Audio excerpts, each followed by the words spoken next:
Now that we outlined the definition of leadership, let's explore the first part of the definition, which is the process of influencing people. Influencing people is probably the most challenging aspect of being a leader because it requires people to listen and believe in you. Typically, people will determine if they are willing to follow you based on their relationship or affiliation. Some are going to examine you to see if there are familiar connections, credentials, or experiences that make you relatable. Others may buy into anything you're sharing, but the bottom line is that you have to think about how you're going to impact people before you even open your mouth. Influencing is probably the hardest part of the leadership process. For leadership's sake, let's say that influence is the ability to compel people into action. We need strategies to leverage group behavior to effectively guide individuals into cooperative and productive teams that get positive results. Here are 9 methods of influence you can use to get people into action. Participating.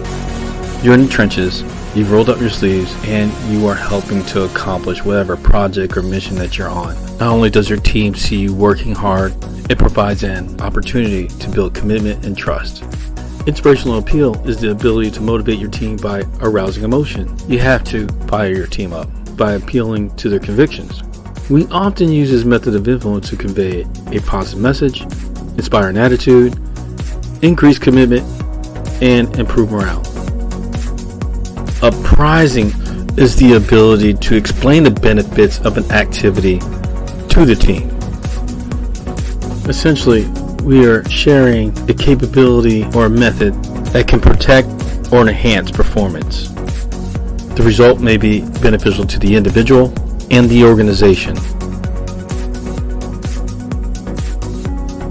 Rational persuasion is used to provide an understanding of tasks or actions by articulating evidence, logical arguments, reasoning, and explanations. This is usually the first method when you start to see issues with team compliance and commitment. Collaboration, dynamic influencing technique. It allows team members to see you contributing to the outcome. This influencing method is geared to demonstrate commitment, as you may provide a helping hand by extending resources, overcoming issues, and participating in the project. A collaborative approach works well in any environment, and it is an amazing technique to elicit feedback, listen to ideas, and encourage high standards. A personal appeal, on the other hand, is an influence method based on an emotional bond, capitalizing on our personal relationships and loyalty between you and your team members. Exchange is incentivized desired behavior, the ability to provide resources, rewards, or anything valued by team members and entice them to perform. Legitimating a leader establishes authority as the basis of being in charge.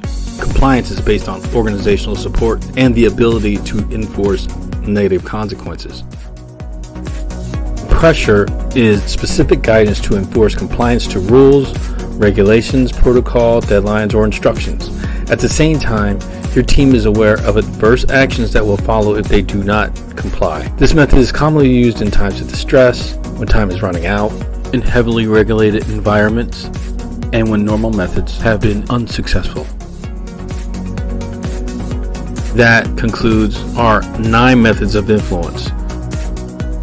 As the leader, you should be working to establish rapport with each and every team member. Remember, you are their agent, so when they listen to you, they should know you are working in the best interest of the organization and the team.